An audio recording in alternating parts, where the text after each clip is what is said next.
નમસ્કાર, સીએનબીસી બજારની ખાસ રજૂઆત કોમોડિટી રિપોર્ટમાં આપનું સ્વાગત છે અને હું છું આપની સાથે ઝરણા કંઠી। તો આ સપ્તાહે આપણે ખાસ ફોકસમાં રહેલી નોન એગ્રી કોમોડિટીઝ અંગે વાત કરવાના છે, કારણ કે આ સપ્તાહે ઘણા વૈશ્વિક પરિબળોની અસર નોન એગ્રી કોમોડિટી પર જોવા મળી છે અને જ્યાં સ્થાનિક અને વૈશ્વિક બંને બજારોમાં રેકોર્ડ સ્તરની પાસે કારોબાર જોવા મળી રહ્યો છે। જો કે ક્રૂડ ઓઇલમાં ઉત્પાદન વધવાની સામે સપ્લાયની ચિંતાએ વોલેટાઇલ કારોબાર જોયો, પણ આની વચ્ચે બેઝ મેટલ્સમાં એક રેન્જ બાઉન્ડ કારોબાર નોંધાયો છે। હવે ખાસ ફોકસ યુએસ ફેડની બેઠક ઉપર રહેવાનું છે। વ્યાજ દરને લઈને એમનો નિર્ણય કેવો રહેશે, કેમ કે બજારને સપ્ટેમ્બરમાં યુએસ ફેડ દ્વારા વ્યાજ દરમાં કાપની આશા વધી રહી છે। તો આવી સ્થિતિમાં હવે નોન એગ્રી કોમોડિટીનું આઉટલુક કેવું બની રહ્યું છે અને ક્યાં ફોકસ બની રહ્યું છે તેની નિષ્ણાતો સાથે ચર્ચા કરીએ। અને આ ચર્ચામાં આપણી સાથે જોડાયા છે એબાન્સ હોલ્ડિંગ્સના ચિંતન મહેતા, અને બંનેનું સ્વાગત છે જીગરજી આપનું પણ અને ચિંતનજી આપનું પણ આ ખાસ રજૂઆતની અંદર। અને ખાસ તો આપણે સોનાની ચર્ચાથી શરૂઆત કરીશું, કારણ કે આ સપ્તાહમાં આપણે જોયું સોનામાં એક ખૂબ સારી તેજી અહીં આગળથી આપણને આવતી જોવા મળી હતી।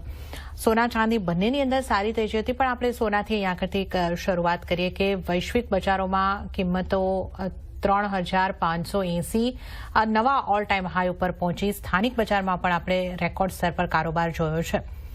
જીએસટીના અનાઉન્સમેન્ટ બાદ થોડી એવી કિંમતોમાં ઘટાડો આવ્યો, પણ ઉપલા સ્તરોની આસપાસ સોનામાં ચોક્કસ આપણે કારોબાર કરી શકીએ। અને હવે ફેડની બેઠક ઉપર પણ નજર બનેલી છે અને આ વખતે 0.25 બેસિસ પોઈન્ટના કાપની આશા છે। ચિંતનજી, તમે કઈ રીતે જોઈ રહ્યા છો સોનાનો જે આ રન છે, હજી કેટલો આગળ વધી શકે, કઈ રીતે આપનો સોના ઉપર આપ જોઈ રહ્યા છો? જણાવેન ગોલ્ડની અંદર હવે તમે આપણે જોયું તો તમે જેમ કીધું એમાં નવી રેન્જ આવી। પેલા એક $3400 અને $3450 વચમાં ત્યાંથી 3 વાર આપણને રિવર્સલ જોવા મળેલું સ્પોટ માર્કેટમાં, પણ હવે એ રેન્જ તોડી છે। એનું સૌથી મુખ્ય કારણ એ છે કે ડી-ડોલરાઇઝેશન જે છે એ માર્કેટને હવે રિયલ લાગે છે। ડી-ડોલરાઇઝેશન હવે કોણ આ વાત છેલ્લા 10 વર્ષથી ચાલી રહી છે। ડી-ડોલરાઇઝેશનની ઇમ્પેક્ટ આપણને સોનાની ઉપર દેખાઈ રહી છે, જે ચિંતનજી આપણને અહીંયા આગળથી જણાવી રહ્યા હતા। અને આ એક લાંબા ગાળાની વાત છે, પણ સોનામાં આપણે જે રીતે જોઈએ એક ખાસી એવી મજબૂતી અહીં આગળથી આવતી આપણને જોવા મળી છે। ચિંતનજી, આપ ડી-ડોલરાઇઝેશનની ઇમ્પેક્ટની, ગોલ્ડ ઉપર ઇમ્પેક્ટની વાત કરી રહ્યા હતા। આપની વાત આપ આગળ વધારી શકો છો। સોનામાં આપ કયા પરિબળોની અસર અને કયા લેવલ્સ જોઈ રહ્યા છો? ડી-ડોલરાઇઝેશન હું સમજાવી રહ્યો હતો કે ડી-ડોલરાઇઝેશન એ ઘણા વખતથી માર્કેટમાં છે, પણ now it is seems to be real. લોકોને હવે એક લેવલ પર લાગતું જાય છે કે જે $36 ટ્રિલિયન જે અમેરિકન ડેટ છે એ કોઈ બી હિસાબે એનું રીપેમેન્ટ પોસિબલ નથી, અને જે રીતે ગ્રીપ છૂટતી જઈ રહી છે એ રીતે આપણને મિસ્ટર ટ્રમ્પના એકદમ એક્સ્ટ્રીમ સ્ટેપ્સ જોવા મળી રહ્યા છે। એટલે જ આપણે જોઈ રહ્યા છે કે ઇન્ક્લુડિંગ આરબીઆઈ, બધી જ વર્લ્ડની સેન્ટ્રલ બેંક ગોલ્ડ પોતાનું બાય કરી રહ્યું છે અને પોતાના ડોલરના એક્સપોઝરને ઓછું કરી રહ્યું છે। બીજું જે સૌથી ઇમ્પોર્ટન્ટ જે રીઝન છે એ છે કે ડાઉનવર્ડ ઇન્ટરેસ્ટ સાયકલ ચાલુ થઈ જશે, કારણ કે મિસ્ટર પોવેલે બી ઇન્ડિકેટ કરી દીધું, અને જે એનું ફેડનું જે કમ્પોઝિશન છે ત્યાં બી મિસ્ટર ટ્રમ્પ પોતાના રિપ્રેઝેન્ટેટિવ નાખે છે જે ઇન્ટરેસ્ટ નીચે લાવવા માંગે છે। તો એ બી ગોલ્ડ માટે પોઝિટિવ છે। પણ અગર હું તમને એમ વાત કરું, ઓવરઓલ વાત કરું, તો આજે ઓવરહીટેડ રેલી છે। આ બધા જ expectation, geopolitical pressure, downward interest cycle, dedollarization, આ બધું જ આ વસ્તુની અંદર પ્રાઇઝિંગ થતું જાય છે, પણ નવા ભાવ આવતા જાય છે। મારો વ્યૂ અહીંથી એવો રહેશે કે હું હંમેશા ઓલવેઝ કહું છું ટ્રેડ પર કે ગોલ્ડ કોઈ દિવસ નેકેડ શોર્ટ તો અમે કરવાની કોઈ દિવસ એબેન્સ લેવલ પર સલાહ આપતા જ નથી। What we can do is we can play ratio. Gold સિલ્વરનો જે રેશિયો છે એ તમને 80 તરફ અને 78 તરફ સ્ટ્રક્ચરલી શિફ્ટ થતો જોવા મળશે। કારણ કે આપણે જયારે સિલ્વરની ચર્ચા કરશું ત્યારે હું એમાં બી પાછું એ કહેવાનો છું કે આ પહેલી વાર કોન્સેપ્ટ પેપર છે ત્યાં ડિક્લેર કર્યું, એમાં કોપર અને સિલ્વરને ક્રિટિકલ કમોડિટી ડિક્લેર કરી દીધી છે। સોલાર એનર્જી હવે યુએસ બી કહે છે કે સાથે સાથે આપણે ડેવલપ કરવી જ પડશે, એની માટે આ બે મેટલને ક્રિટિકલ માનવામાં આવી રહી છે। એનો મિનિંગ એ છે કે એની જે પ્રાઇસમાં જે મુવમેન્ટ આવશે એ આપણે જોઈ જ રહ્યા છે કે ચાંદીની અંદર બહુ સ્ટ્રોંગ આવશે। તો આ રેલી પર તમે રમો તો જો ગોલ્ડ ઉપર જશે તો ચાંદી ખૂબ ઉપર જશે, અને જો ગોલ્ડ નીચે આવશે તો ચાંદી એટલી નીચે નહીં આવે। રેશિયોથી તમારે એને તેજીથી રમવું જોઈએ. અગર તેજી કોઈને રમવી છે તો એને રેશિયો કરવો જોઈએ. રેશિયો સેલ કરીને 80 તરફ આવે એવું જોવું જોઈએ. પણ સાઇઝિંગ કંટ્રોલમાં રાખવી આવું પોતપોતાના સાઇઝ પ્રમાણે તમે ટ્રેડ કરજો. ઓકે, તો ગોલ્ડ સિલ્વર રેશિયોને પણ અહીં આગળથી ખાસ વાત કરી. તો સોના ચાંદીની આપણે અહીં આગળથી વાત કરીએ. ચિંતનજી, ચાંદીને તમે કઈ રીતે જોઈ રહ્યા છો? જે રીતે આપ જણાવી રહ્યા હતા કે હવે યુએસ પણ એને એસેન્શિયલ મેટલ તરીકે એનો ઉલ્લેખ કરી રહ્યું છે અને જે રીતની અત્યાર સુધીની આપણે તેજી જોઈ છે, ETF બાઇંગ પણ ચાંદીનું ઘણું બધું સારું થયું છે, આપણે જોઈ શકીએ છીએ. તો ચાંદીની રેલી તમે કઈ રીતે જોઈ રહ્યા છો? કેટલી આગળ જઈ શકે? સી ધીસ ઓલવેઝ સિલ્વર આપણે લાસ્ટ 10 વર્ષથી જોઈએ તો ઓલવેઝ બધા આ વાત કરતા હોય છે કે 900 ટનનું તમારું મિલિયન આઉન્સીસનું પ્રોડક્શન છે, 100 મિલિયન આઉન્સીસનું તમારું રિસાયકલ છે અને 1200 થી 1300 મિલિયન આઉન્સીસનું તમારું કન્ઝમ્પશન છે. તો strategically over a period of time એનું જે પ્રોડક્શન છે એના કરતા એનો કન્ઝમ્પશન છે હાયર જ છે. તો ફંડામેન્ટલી સિલ્વરમાં ઓલવેઝ એક તમારી તેજી તરફની જ રહેતી હતી, પણ એની રેલી ઓલવેઝ છે ને ફિઝલ આઉટ થઈ જતી હતી અને ગોલ્ડનું પરફોર્મન્સ જ હાઈએસ્ટ આવ્યું છે અગર આપણે 10 વર્ષથી વાત કરીએ તો. પણ નાઉ ફંડામેન્ટલ્સ આર ચેન્જિંગ. મેં તમને જેમ કીધું એમ અત્યારના કોન્સેપ્ટ પેપર પર કન્સિડર કરી રહ્યું છે કે ચાઇનાને ક્રિટિકલ કમોડિટી કરે. જેવું આ કરશે એવું યુએસના બધા ડિપાર્ટમેન્ટ, એનર્જી ડિપાર્ટમેન્ટ તમે કહો કે તમે મેટલ ડિપાર્ટમેન્ટ કહો, એને હોલ્ડ કરવાનું ચાલુ કરશે અને લિટરલી એનું જે સ્ટોક પાઇલ હશે એ કન્ઝ્યુમ કરવાનું ચાલુ કરશે. અને એ જ આપણને દેખાઈ રહ્યું છે ETF ફ્લોમાં, કોમેક્સના ઇન્વેન્ટરીમાં, LMEના ઇન્વેન્ટરીની અંદર. એટલે જે ઇન્ડસ્ટ્રીયલ જે યુસેજ છે ખૂબ વધવાથી એની હોલ્ડિંગ કેપેબિલિટીઝ વધી જશે.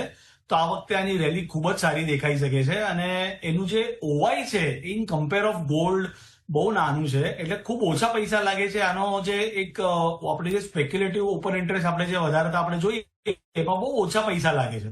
સો મને એવું લાગે છે નેક્સ્ટ 1 વર્ષની અંદર આપણને $50 લેવલ બી ઇન્ટરનેશનલ લેવલ પર જોવા મળી શકે છે અને એની વચમાં ડેફિનેટલી કરેક્શન આવશે અને હેવી કરેક્શન. ચાંદી બહુ વોલેટાઇલ હોય છે, એટલે જ મારી સલાહ રહેશે કે ગોલ્ડ સિલ્વરના રેશિયોથી એને આપણે કરી ગોલ્ડ સેલ કરીને સિલ્વર બાય કરશું, એ વધારે રિસ્ક રિવોર્ડ ફેવરેબલ રહેશે.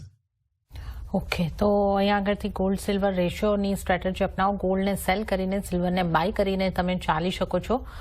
તો આ એક આપણે સોનાની મજબૂતીની વાત કરી. તો આપણા નિષ્ણાતોએ આપણને દિવાળી સુધીનો અને નવરાત્રીના પણ ટાર્ગેટ આપ્યા અને ગોલ્ડની એક આખા વર્ષની જો આપણે વાત કરીએ તો એક જે રીતે આપણે વાત કરી $50 કોમેક્સ ઉપર પણ સિલ્વર પહોંચી શકે છે.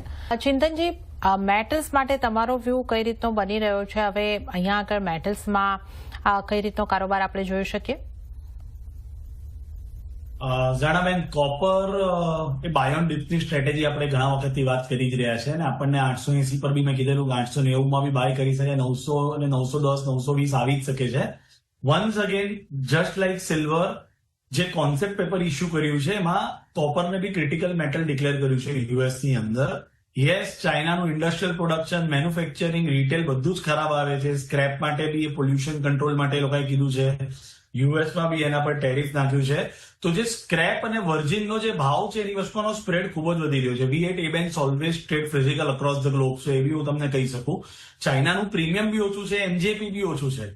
પણ મારું કેવું એમ છે કે અગર તમે પ્રો ટર્મ, કારણ કે ટ્રમ્પ તમે જોશો તો ટ્રેડ વોર કંઈ ખતમ થવાનું નથી અને રોજ નવા સ્ટેટમેન્ટ આવે છે. તો તમારે અગર પ્રો ટ્રેડ રમવું હોય કે પ્રો આ બધું બોલતા જ રહેશે, આ થોડા ટાઈમ સુધી ચાલતું જ રહેશે, તો કોપર બાય ઓન ડિપ્સ જ છે. કારણ કે તમે અગર જુઓ તો LMEમાં બી ઇન્વેન્ટરી 1 મહિનાના હાઈએસ્ટ પર આવી ગઈ, 1 વર્ષનું તમે જુઓ તો 50% પર આવી ગઈ. આ ઇન્વેન્ટરી વધશે અને ઇન્ડસ્ટ્રીયલ લોકો એને બાય કરતા જ જશે.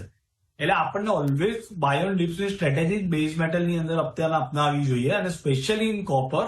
કારણ કે અગર યુએસ એક એવું માર્કેટ છે જ્યાં સાઇઝ ઓફ ફંડ એટલું યુઝ હોય છે કે આજે બધા OI સિલ્વરમાં અને કોપરમાં હોય છે એ બહુ નાના OI છે in compare to funds available in US. So China weak છે અને એને માટે આપણે હજી સ્ટિમ્યુલસ એક્સપેક્ટ કરી શકીએ છીએ. સો મને લાગે છે કોપર અને એલ્યુમિનિયમ આ બાય ઓન ડિપ્સ છે. કોપરની અંદર તમે 900 ની આગળ બાય કરીને 920, 925, 930 આપણે એક્સપેક્ટ કરી શકીએ છીએ. પણ હું જે વાત કરું છું એ થોડા લોંગ પીરિયડની વાત કરું છું, એક વીકની વાત નથી કરતો. અને એલ્યુમિનિયમની અંદર બી આપણે જોઈએ છે કે ત્યાં જે LMEની અંદર છે એની અંદર એક મેકવાયર કરીને જે ટ્રેડર છે એને લાર્જ ક્વોન્ટિટી હોલ્ડ કરી છે એવું દેખાવામાં આવે છે. આપણને વારે ઘડીએ જોવામાં આવશે અને બાય ઓન ડિપ્સની સ્ટ્રેટેજી રાખવી જોઈએ. 250 ની આજુબાજુથી એલ્યુમિનિયમ બાય કરીને 270 બી આપણને જોવા મળી શકે.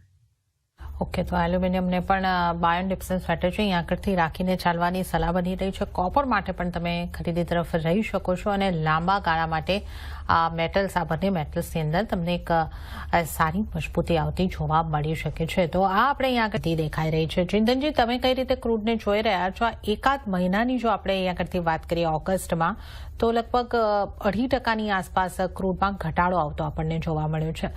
આગળ તમે કઈ રીતે જોઈ રહ્યા છો ક્રૂડને? આ ઘટાડો હજી આગળ વધી શકે કે આ જે રેન્જ આપણે લાંબા વખતથી જોઈ રહ્યા છે એમાં જ રહેશે ક્રૂડ? ઝરણાબેન, આપણે ઘણા ઇન્ટરવ્યુથી આ જ વાત કરી છે. ક્રૂડ એકદમ પરફેક્ટ ચેનલની અંદર છે અને રેન્જ, બ્રોડ રેન્જ જ્યારે આપણે કહીએ તો એ જ ઉપરમાં 6000 ને 6200 ની નીચે ઉપર અને નીચેમાં તમે અગર જુઓ તો 5200 ને 5500 ની વચમાં આ જ રેન્જની અંદર ક્રૂડ ટ્રેડ થઈ રહ્યું છે. અને આ રેન્જ જ, we at Abans always believes in derivatives, એને તમને બહુ સારું રિટર્ન આપી શકે છે, પણ રિસ્ક રિવોર્ડ જોવો જોઈએ. તો આ રેન્જમાં જ આ રહેશે.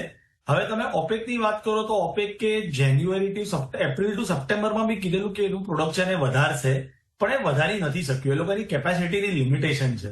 સો ડેફિનેટલી આપણે આ સન્ડેમાં હું એક્સપેક્ટ કરું છું કે ઓપેક પ્લસ પાછું કહેશે કે we will raise the supply, પણ રિયલી કેટલું કરી શકે ને એ આપણે જોવાનું રહેશે. એટલે જેટલા નીચે આવશે ને, તો અગર લોઅર રેન્જ પર આવી જાય છે તો બાયોન ડિપ્સ બનશે અને અગર ઉપર આવે તો ત્યાં સેલિંગ રાખવું જોઈએ. પણ તમે EIA નું અગર તમે ફોરકાસ્ટ જોશો તો આ વર્ષ માટે એમણે 67 નું અરાઉન્ડ રાખેલું છે, પણ નેક્સ્ટ યર માટે લોકોએ $51 નું રાખેલું છે. સો સ્ટ્રક્ચરલ અગર તમે વાત કરો તો સ્ટ્રક્ચરમાં ઓલવેઝ જ્યારે રાઇઝ આવે ત્યારે તમારો પ્રોફિટ બુક કરી દેવો જોઈએ અને હજી ઉપર જાય તો તમે શોર્ટ સાઇડથી રમી શકો છો. અને એક મહિનાની વાત તમે અગર કરતો હો તો મને લાગે છે આ રેન્જ છે, અગર આ 5200 ને 5000 ની વચમાં આવે તો ત્યાં બાય કરવું જોઈએ. તમને બાય કરવામાં બેનિફિટ મળશે.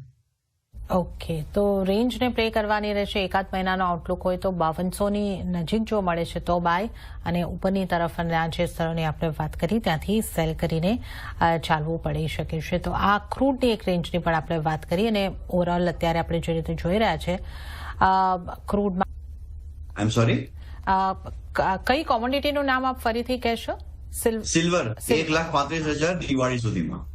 ઓકે, તો દિવાળી સુધીમાં સિલ્વર 1,35,000 ટાર્ગેટ જોઈ રહ્યા છે. અને ચિંતનજી, વેરી ક્વિકલી આપની ટોપ કોમોડિટી? કોપર અને સિલ્વર. કોપર એનું અલોકેશન 70% સિલ્વરમાં અને 30% કોપરમાં કરવું જોઈએ. ઓકે, તો આ બે ટોપ કોમોડિટી અહીંયા આગળથી કોપર અને સિલ્વર ને તમે જોઈ શકો છો. અને આ આપણે ખાસ કરીને નોન એગ્રી કોમોડિટીઝના ની વાત કરી છે. અને ત્યારે ચિંતનજી અને આ ખાસ ચર્ચામાં અમારી સાથે જોડાવા બદલ. આ સાથે જ કોમોડિટી રિપોર્ટમાં હાલ પૂરતું આટલું જ. હાલ મને આપશો રજા, પણ આપ જોતા રહો CNBC બજાર. નમસ્કાર.